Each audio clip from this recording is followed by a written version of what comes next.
저희 교단과 함께 협력하는 일을 논의하기 위해서 총회본부를 방문했는데요. 그 일을 마치고 나니까 제게 고속버스 터미널에 있는 서점과 다이소를 방문하고 싶다는 거예요. 그래서 함께 그곳에 가서 쇼핑을 마치고 지하도를 이렇게 올라왔는데요. 그런데 나오면서 딱 보니까 부동산 가게가 하나 보여요. 그 가게 앞에 동네 아파트 매물들을 적어놨는데 한신 아파트, 한신 2차 아파트 21평 21억, 25평 22억, 그리고 그 다음 32평 이렇게 계속해서 가격을 적어놨어요. 그게 제 눈에 확 들어온 거예요. 여러분, 그게 왜 제 눈에 크게 들어왔을까요? 오래전 제가 미국에 가기 전에 한신 아파트, 2차 아파트 25평에 살았습니다. 당시 매매가는 8,600만 원이었고요. 전세는 6,800이었습니다. 그러니까 1,800만 원만 있으면 그 집을 사는 거예요. 저는 유학을 가면서 5년만 공부하고 돌아올 거라고 생각했기 때문에 집이 하나 필요하겠다, 그런 생각을 했습니다. 그걸 아는 교인들이 제게 권면을 해요. 목사님, 아무리 목회를 오래 해도 집 하나 장만하기 어렵다고. 그러면서 지금이 아니면 집을 살 기회가 없어요. 제가 돈이 없으면 빌려드릴 테니까 그 사시는 집 사라고 그렇게 이야기를 하는 거예요. 제가 그 집을 샀을까요, 안 샀을까요? 사지 않고 그냥 미국으로 떠났습니다. 그 집이 지금 22억이 가는 거예요. 그걸 본 제 마음이 어땠을까요? 속이 쓰렸겠지요. 그런데 그 마음은 그렇게 오래 가지 않았습니다. 조금 있다가 사라졌어요. 왠 줄 아세요? 신학생 시절에 경험한 한 사건이 제 머릿속에 떠올랐기 때문입니다. 신학생 시절, 그때는 정말 어려웠습니다. 한 달에 10만 원을 가지고 살았는데요. 그러니까 하루 겨우 2끼를 먹었습니다. 그 달에 책을 사게 되면 사실은 겨우 한 끼를 먹는 그런 삶을 살았습니다. 교회에서는 학생들을 가르치면서 5만 원을 받았는데요. 그걸로는 교통비와 헌금을 하고 나면 남는 게 전혀 없습니다. 어렵게 살았는데요. 어느 날 중학교 3학년짜리 아이가 과외를 해달라고 그래요. 그래서 수학 한 과목을 과외를 했는데요. 한 달에 30만 원을 받았습니다. 10만 원으로 살던 사람이 30만 원이 들어오니까요. 살림이 폈어요. 근데 한 달 정도 지나고 났는데 아이가 성적이 올랐다고 한 과목을 더 해달라고 그래요. 그래서 영어를 아이에게 가르치고요. 영어와 수학을 2과목을 가르치게 되었어요. 얼마죠? 60만 원. 네. 빈집에 황소가 들어온 것처럼 저는 정말 너무너무 좋았어요. 더 놀라운 일이 그 다음에 벌어졌습니다. 이 아이가 성적이 오르니까요. 그 아이 친구 엄마가 제게 자기 아들도 과외를 좀 해달라는 거예요. 영어, 수학 2과목을 해달라고 그러는데요. 저로서는 손해볼 게 없습니다. 왜냐하면 그 아이 하는 시간에 똑같이 같이 2 아이를 하면 되니까 시간을 따로 낼 필요가 없어요. 2 아이를 하면 얼마인 줄 아세요? 120만 원입니다. 얼마나 좋았을까요? 그런데 제가 과외를 하면서 그것이 좋은 것이 아니라는 걸 깨닫게 되었어요. 돈이 생겨서 친구들을 돕고 나누는 것은 정말 좋은데, 그런데 그렇게 돈을 벌다 보니까요, 교회에서 받는 5만 원이 우습게 보이는 거예요. 교회가 나를 형편없이 대한다고 불평하고요. 내가 하고 있는 일, 교회에서 하고 있는 일들이 하찮게 보이는 거예요. 형편은 나아졌지만 그것 때문에 교회를 향한, 하나님을 향한 내 마음이 무너지고 있는 거예요. 그때 결심했어요. 평생 교회에서 주는 돈으로만 살자. 여러분, 지금 만약 제가 22억을 가지고 있다면 어떨까요? 좋겠지요. 그런데 그걸 쓸 생각에 목회에 전념할 수 있을까요? 영국의 유명한 목회자요 저술가였던 F.B. 마이어 목사님의 말씀이 제 마음을 때렸습니다. 인생의 커다란 비극은 응답받지 못한 기도가 아니라 드려지지 않는 기도이다. 그렇게 말해요. 우리는 기도했는데 왜 응답이 없느냐? 그래서 내 인생이 불행한 것 같다고 생각하지만 그게 아니라는 거예요. 인생의 불행은, 가장 큰 불행은 드려진 기도가 응답받지 못해서 불행한 것이 아니고 기도 자체를 하지 않는다는 것, 이게 가장 큰 불행이라는 거예요. 만약 제게 그 큰 돈이 있다면 그것을 의지하느라 기도하지 않았을 거예요. 그리고 저는요, 목회자로서 가장 큰 비극을 경험했을 거예요. 엘리후가 욥을 향해서 한 말도 그런 거예요. 지금 욥에게 가장 큰 문제는 고통이나 아픔이 아니에요. 지금 그의 삶에 있어서 경험되는 가장 큰 문제는 그가 하나님을 놓친 거예요. 하나님의 아픈 마음을 느끼지 못하는 거예요. 엘리후는 계속해서 그걸 이야기하고 있어요. 욥기 35장 1절과 2절입니다. 같이 한번 읽어볼까요? 함께 읽습니다. 엘리후가 말을 이어 이르되 그대는 이것을 합당하게 여기느냐? 그대는 그대의 의가 하나님께로부터 왔다는 말이냐? 내가 이렇게 말해도 너는 여전히 죄가 없다고 말할 거냐는 거죠. 그렇다면 네가 말하는 의로움은 하나님께로부터 왔다는 말인데 그러면 그럴수록 너는 더 힘들어져. 그러는 거예요. 왜요? 하나님은 일일이 너의 어려움에 대해서, 너의 질문에 대해서 대답하지 않으실 것이기 때문이에요. 그렇게 말해요. 그러면서 그것은 사랑하지 않기 때문이 아니라 대답하지 않는 것이 욥에게 도움이 되기 때문이라는 거예요. 그런데도 네가 계속해서 그러면 하나님은 그런 너를 보면서 마음 아파하시고 힘겨워하신다 하는 거죠. 마태복음 25장에 보면 주님이 오시는 날과 시간은 아무도 모른다라고 말씀해요. 그러면서 주님은요, 깨어 있으라 그렇게 말씀해요. 깨어 있어라. 그 날과 그 시는 알지 못한다. 그렇게 말씀하는데 여러분, 마지막 심판의 날을 알려주시면 좋지 않을까요? 그러면 그 날이 가까이 올수록 열심히 신앙생활을 하지 않을까요? 그런데 아니에요. 만약 주님이 우리에게 그 날을 가르쳐 주신다면 사람들은 그 전날까지 흥청망청 살 거예요. 그리고 며칠 전에, 아니 몇 시간 전에 예수를 믿고 구원받으려고 할 거예요. 그러면 보세요. 그 날이 오기도 전에 자기 스스로 자기의 인생을 망가뜨려요. 그 날이 오기 전에 그의 삶이 끝날 수밖에 없고요. 세상은 엉망이 되는 거예요. 하나님이 대답하지 않는다면 그것이 좋은 거예요. 우리는 어떤 상황에서도 우리에게 좋은 것을 주시는 하나님을 믿잖아요. 하나님은 우리에게 가장 좋은 것을 기쁘게 주시기를 원하시죠. 그런데도 우리의 간구에 응답이 없다면 그게 우리에게 좋은 거예요. 이걸 믿는 믿음이 우리에게 필요한 거죠. 3절과 4절인데요. 같이 한번 읽습니다. 그대는 그것이 내게 무슨 소용이 있으며 범죄하지 않는 것이 내게 무슨 유익이 있겠느냐고 묻지만은 내가 그대와 및 그대와 함께 있는 그대의 친구들에게 대답하리라. 여러분, 생각은요, 그것이 부정적이든 긍정적이든 발전해요.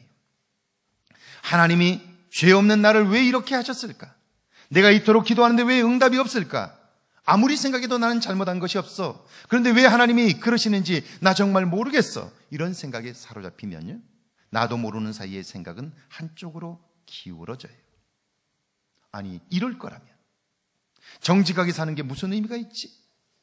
뭐하러 하나님을 믿는 거야? 하나님을 믿는 믿음에 금이 가는 거예요. 그러면 하나님의 다스림을 받는 것이 아니라 내 생각과 내 판단을 의지하고 신뢰하게 되고요. 결국 시험에 들고 마는 거예요. 엘리후는 이것을 욥과 세 친구들에게 이야기하면서 하나님에게 우리가 어떤 존재인가를 생각해 보라, 그렇게 이야기를 해요. 5절과 6절이죠. 같이 읽습니다. 그대는 하늘을 우러러 보라. 그대보다 높이 뜬 구름을 바라보라. 그대가 범죄한들 하나님께 무슨 영향이 있겠으며 그대의 악행이 기록 가득한들 하나님께 무슨 상관이 있겠으며. 여러분, 어린 시절에 모두 다 이런 경험들이 한 번씩 있으실 거예요. 뭔가 엄마 아빠가 하시는 일이 마음에 들지 않으면 밥을 먹지 않겠다고 그렇게 떼를 쓰죠. 말도 안 하고 방에 들어가가지고 문도 안 열어주고 그렇게 했던 기억들이 있으시죠. 그러면 아빠는 놔두라고, 버릇 나빠지면 안 된다고 말하지만 엄마들은 어때요? 엄마들은 문 밑으로 먹을 걸 넣어주고 그렇게 했던 기억들이 있으시잖아요. 자, 그러면 아빠는 그러지 말라 그러는데 엄마는 뒤로 먹을 걸 갖다 줘요. 아이가 협박해서 그것 때문에 두려워서 먹을 걸 갖다 주는 건가요? 그렇지 않아요. 아이를 사랑하기 때문이에요. 여러분, 하나님은 모든 걸 하실 수 있는 분이셔요. 우리가 죄를 짓는다고 해서 그분이 어떤 타격을 입을까요? 악행을 일삼는다고 해서 그분이 어떤 손실을 입을까요? 교인들 중에는 가끔 그런 분이 계세요. 하나님, 나 데려가시면 손해예요. 정말 그럴까요? 하나님은 진흙으로 사람을 만드셨어요. 마른 막대기에 싹이 나게 하시고요. 돌을 깨뜨려 물을 내실 수 있는 분이셔요. 홍해를 가르셨고 심지어 죽은 자도 말씀으로 살리실 수 있는 분이셔요. 여러분, 그분이 뭘 못해서 손해를 입으시겠어요? 그분이 우리의 죄를 짓고 악행을 행할 때 마음 아파하시는 것은요, 안타까움 때문이에요. 우리를 향한 사랑 때문이라고요. 욥기 35장 7절이죠. 같이 읽습니다. 그대가 의로운들 하나님께 무엇을 드리겠으며 그가 그대의 손에서 무엇을 받으시겠느냐. 우리가 하나님께 헌금하고 봉사한다고 해도 그분에게서 받은 것에 비하면 아무것도 아닌 거예요. 그런데도 우리는 조그마한 것을 하고는 알아주지 않는다고 섭섭하고 불평해요. 그런데 우리가 하나님을 믿고 의롭게 사는 것, 그것은 하나님을 위한 것이 아니고요, 나를 위한 거예요. 탈무드에 나오는 이야기죠. 우리가 율법을 지키면 언젠가 그 율법이 나를 지키는 거예요.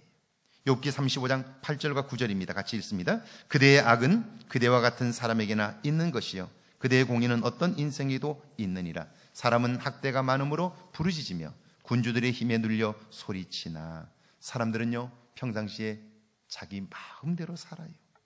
그러다가 문제를 만나 고통을 당하면 하나님을 원망해요.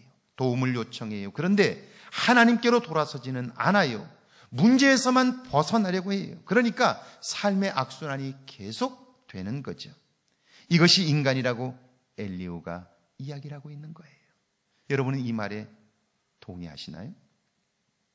제게는 잊지 못할, 아니 평생 갚아도 갚을 수 없는 은혜를 입은 은사님이 한 분 계셔요. 그분 때문에 제가 검정고시를 할 수 있었고요, 고등학교에 진학도 할 수 있었어요.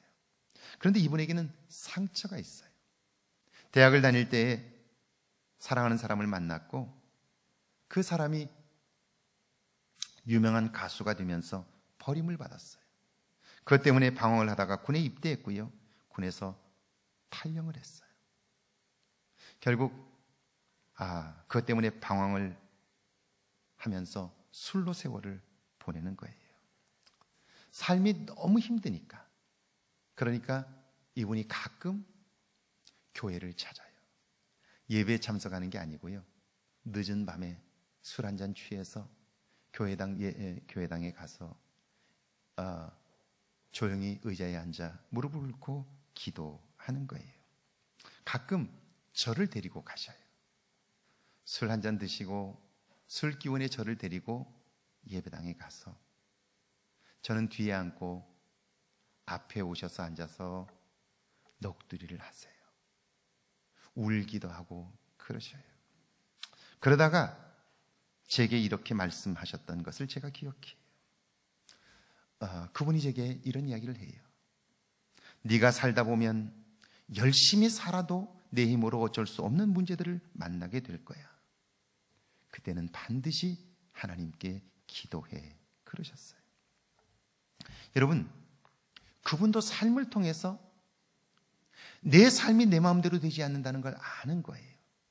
그때에는 하나님의 도움이 필요하다는 것도 알아요. 그런데 옛 습관에서 벗어나질 못해요. 그분은 후에 서울에 올라가 사업에 성공했어요. 제게 오셔서 그 일을 같이 하자고 저희 집을 찾아오셨어요. 제가 다음 주에 답을 드리겠다고 그랬는데요. 결국 술 때문에 갑자기 죽음을 맞았어요. 다음 주에 저희 집에 오신다고 했는데 그 약속한 날짜에 시신으로 오셨어요.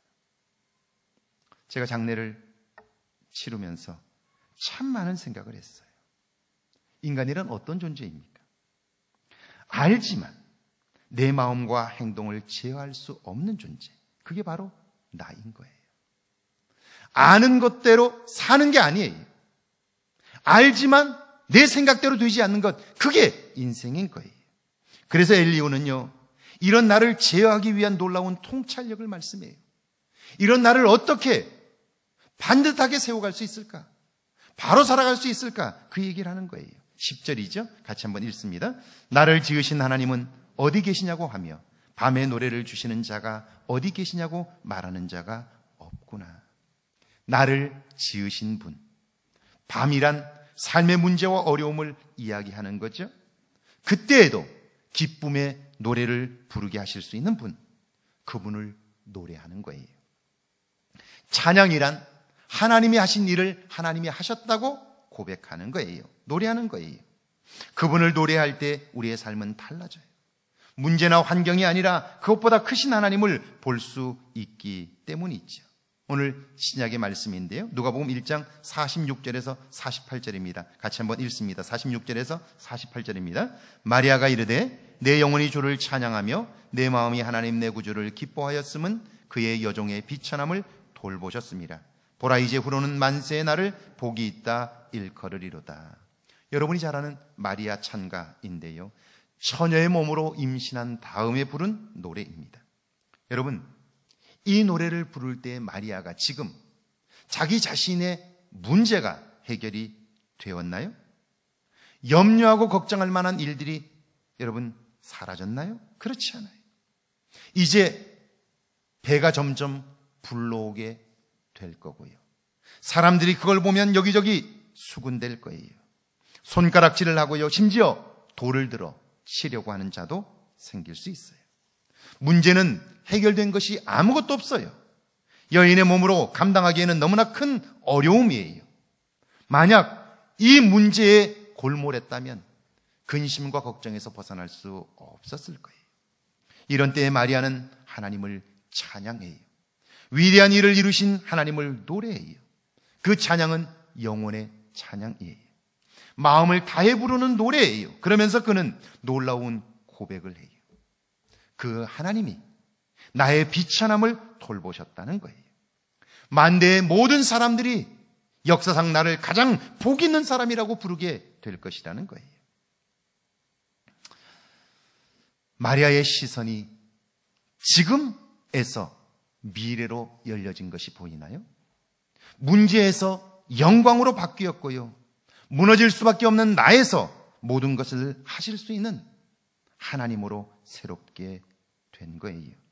그러니까 그는 있는 힘을 다해서 하나님을 노래해요. 49절에서 53절인데요. 같이 한번 읽습니다. 능하신 이가 큰 일을 내게 행하셨으니 그 이름이 거룩하시며 긍휼하심이 두려워하는 자에게 대대로 이르는도다.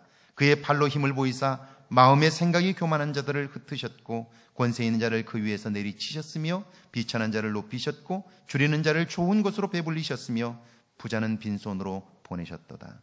더 이상 설명이 필요 없는 말씀들이죠. 마리아는 위기의 때에 믿음으로 반응했고요. 근심과 고통의 시간에 하나님을 노래했어요. 그리고 그분을 신뢰하고 그분을 찬양함으로써 마치는데요. 54절과 55절입니다. 같이 읽습니다. 그 종 이스라엘을 도우사 긍휼히 여기시고 기억하시되 우리 조상에게 말씀하신 것과 같이 아브라함과 그 자손에게 영원히 하시리로다 하니라. 긍휼히 여기시는 하나님, 한번 약속하신 것은 반드시 지키시는 하나님에 대한 무한한 신뢰와 찬양이 결국 우리를 근심과 걱정, 두려움과 갈등에서 건져내어 하나님이 행하실 위대한 일들로 이끌어 가는 거예요. 지금이 아니라 미래에 이루실 하나님의 그 일들, 그걸 볼 수 있게 해주고요. 그 소망이 오늘의 내 문제를 이기게 한다. 그런 이야기죠. 안중근의 삶을 노래한 뮤지컬 영웅, 여러 노래들이 있지만 그 중에 그날을 기억하며 라는 노래가 정말 감동적입니다. 가사가 이렇습니다. 2천만 동포의 깊은 한숨을 대신하듯 불어오는 이 바람, 잠자는 내 영혼, 지친 나에게 스쳐가며 말하네. 이제는 떠나가야 할 시간. 하지만 그것은 내게 주어진 운명, 잊을 수 없는 건 빼앗긴 조국, 부모, 형제. 우리가 가는 길, 기약 없는 내일과 두려운 미래. 하지만 포기할 수는 없어. 우리의 후손 위에. 시간이 흐르면 역사 속에서 사라져 이름도 없겠지만 나 오늘 이 시간 후회 없이 살고 싶어. 왜요? 왜 지금 내가 이렇게 고통받으며 죽어가는데, 그러나 나는 후회 없이 살고 싶다고 다짐하고 그 모든 고문과 그 모든 고통을 어떻게 이길 수 있나요? 왜 후회 없이 살겠다고 자기 한 목숨을 버리나요? 그것은 그날을 위해라고 이야기하는 거예요. 지금 비록 죽어가는 현장 앞에 있지만 그의 눈은 그날을 보고 있는 거예요. 지금이 아니에요. 그러니까 그는 당당하게 죽을 수 있는 거죠. 사랑하는 여러분, 삶이 힘들다고 느낄 때 문제를 묵상하지 마세요. 조용히 놀라운 일을 이루실 하나님을 노래하세요. 그래서 하나님만이 우리의 소망이 되고요. 그분은 우리가 상상치 못했던 새로운 내일을 살게 하시는 거죠. 이 은혜가 하나님을 노래함으로 여러분의 삶에도 있기를 주의 이름으로 축원합니다.